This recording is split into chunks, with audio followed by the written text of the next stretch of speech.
Who doesn't love lovely legumes? Well, we've got two crops growing here. These ones have been put in over winter and they're now flowering as we're moving into spring. The first crop here is our crop of snow peas.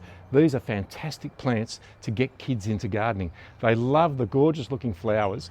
The new shoots can be eaten just as much as what the pods can, and as the pods set fruit, whilst you're down in the garden, they can be harvested and munched on as a quick snack while you're doing the rest of your gardening.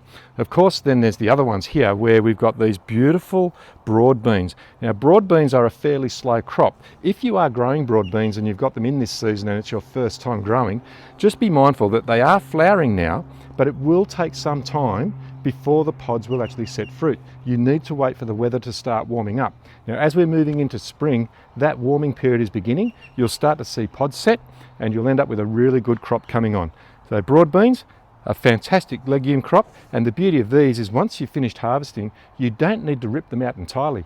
With these legumes, they produce nitrogen fixing root nodules, so they help trap atmospheric nitrogen into the soil.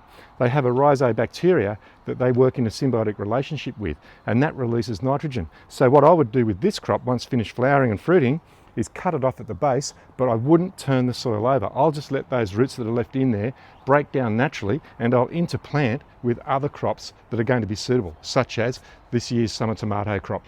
So legumes, get into them. They are fantastic.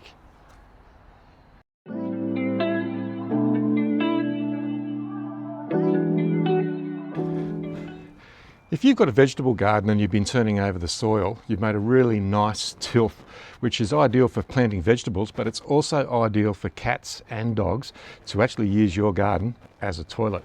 Now you can see here we've got a cat scat that unfortunately has decided to make some use of this particular veggie garden. Well, I'm going to get rid of that to start with. We don't want that in the garden. Now, what we can do to try and stop cats from coming into the garden and digging over your area where you've been planting is use methods to try and deter them. There are products out there that you can use. This particular one is a granular product. It has citronella in it and eucalyptus oil. The cats don't like the smell, but what you need to do is make sure that the area that you're going to use this on, if you have had a cat or a dog in that area, you need to actually remove the scats and also water the area to remove any urine smell that may be left behind, because cats are really good at marking their territory. They'll come back to the area where they've previously been.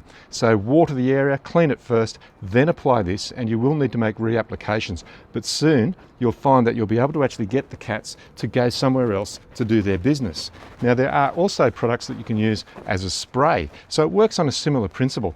This one has aluminium sulfate in it. So if you are going to use this on your veggie garden, just be mindful of the fact that it may change the pH of your soil over time if you're using it regularly.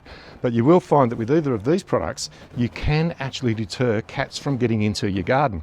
Now, there is another option you can do as well. I've got these bamboo canes here, and these are really easy to get a hold of. You can purchase them, or you may be lucky enough, as I have, to have this growing in your garden. Now, with the bamboo, you simply cut small stakes and they can just go in all around your garden bed where you've got your plantings, and by doing that, the cats won't come in. They don't like to be poked by having sticks around. So these can be placed all amongst your crop, and you'll find that by doing that, you're going to end up with a cat-free garden. Hopefully it works for you. Get your fingers dirty.